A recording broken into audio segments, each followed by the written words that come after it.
그리고 XM3보다 더 좋은 점 한 가지는 스티어링 피드백이 상당히 정교합니다. 제가 XM3를 타면서 한 가지 좀 아쉬운 점이 스티어링 휠의 정밀함, 핸들링의 정밀함을 말씀드렸었는데, 안녕하세요 독자 여러분, 김상준 기자입니다. 오늘 함께 만나보실 차량은 르노 캡처 가솔린 모델이고요, 가장 상위 트림인 에디션 파리 모델입니다. 차량의 가격은 2,813만원인데 실구매가는 한 100만원 정도 낮다고 합니다. 그래서 2,700만원 초에 구매가 가능한 것으로 알려졌는데, 국내에서 인기리에 팔렸던 QM3의 후속 모델이고 유럽 현지에서 팔리는 수입차입니다. 르노 삼성이 들여오는 건 맞지만 제작은 스페인에서 하고요. 가솔린 모델 같은 경우에는 4기통 터보 엔진 1.3L 엔진이 탑재가 됐는데, 7단 DCT 이 부분도 그렇고 가솔린 엔진도 그렇고 XM3하고 비슷한 구성이라고 볼 수가 있겠죠. 그리고 사실 주행 성향이나 차량의 성격도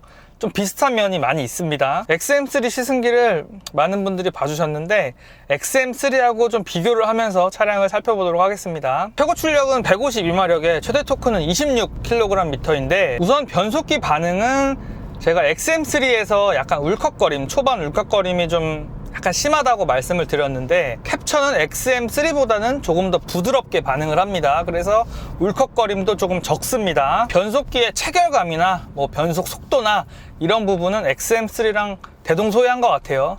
만족스럽고, 말씀드렸던 대로 출발할 때 울컥거림이 좀 적으니까 저는 개인적으로는 캡처가 더 낫다고 생각합니다. 그리고 서스펜션에 관련해서는 말씀이 좀 많으시더라고요. 그런데 한상기 선배께서 XM3보다 좀 더 유연하고 부드럽다라고 말씀을 하셨는데, 저도 그 부분에 동의를 합니다. 많은 분들이 더 딱딱하다고 말씀하신 분들이 계신데, 저도 타보니까 한상기 선배 말씀처럼 서스펜션이 유연해요. 그거는 프랑스 차 특유의 그런 느낌이라고 볼 수가 있는데, 푸조나 시트로행이나 지금 르노나 공통적으로 느껴지는 게 서스펜션이 좀 낭창낭창거립니다. 제가 시승기에서 쓸 때는 이 낭창거리는 서스펜션을 펜싱 검에다가 비유를 하고는 하는데요, 펜싱 검은 이렇게 낭창낭창 휘어지지만 부러지지는 않죠. 프랑스 차들이 좀 그런 성향이 있어요. 그래서 오히려 XM3가 좀 더 탄탄한 서스펜션 느낌을 갖고 있는데, 그에 비해서 캡처는 조금 더 낭창낭창하고 유연하다라고 볼 수가 있습니다.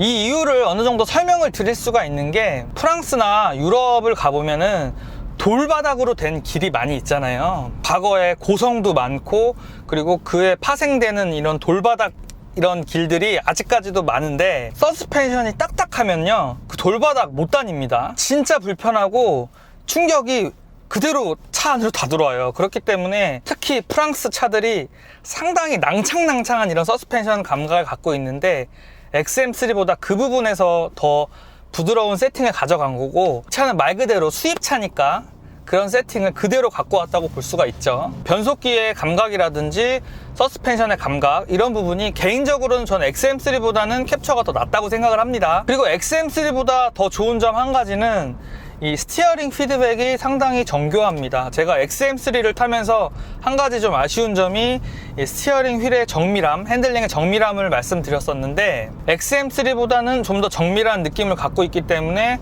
운전하는 맛이 좀 있고 핸들링이 좋다는 느낌이 확실히 있습니다. 날이 더워서 에어컨을 좀 켜고 다녔는데, 연비 신경 안 쓰고 그냥 차를 타면은 리터당 9.5 정도의 연비가 나옵니다. 한여름이기 때문에 좀 연비가 떨어지는 측면이 있긴 있는 것 같은데, 실제로는 리터당 한 10km는 넘을 것 같습니다. 브레이크 반응도 전형적인 유럽형 세팅이고, 밟으면 밟을수록 점진적으로 제동력이 살아나는 타입이라서 사용하기 편했고요.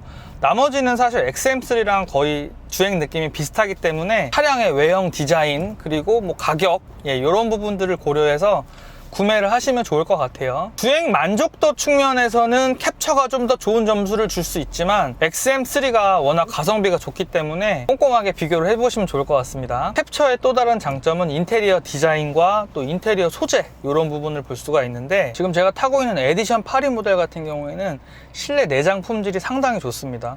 가죽의 소재가 상당히 고급스럽고, 경쟁 모델과 이 가격대에 차량 중에서는 제가 보기에는 거의 최고 수준의 그런 내장 품질을 보여주고 있는데, 가죽의 질이 상당히 좋고요. 그리고 시트의 구성이라든지 전반적인 마감 품질이 상당히 좋습니다. 통풍 시트가 없는 건 좀 아쉬운 점이지만 실내 품질 측면에서는 소형 SUV 중에 가장 좋은 점수를 줘도 무방할 정도로 좋다고 생각이 듭니다. 시트의 착자감도 상당히 좋고 1열 헤드레스트가 약간 볼보차처럼 되어 있는데 모양이라든지 또 머리를 댔을 때 상당히 편해가지고 좋은 구성이라고 볼 수가 있겠습니다. 2열 공간은 차량이 사실 넓지는 않기 때문에 등받이 각도라든지 아니면 무릎 앞 공간이 여유롭지는 않습니다.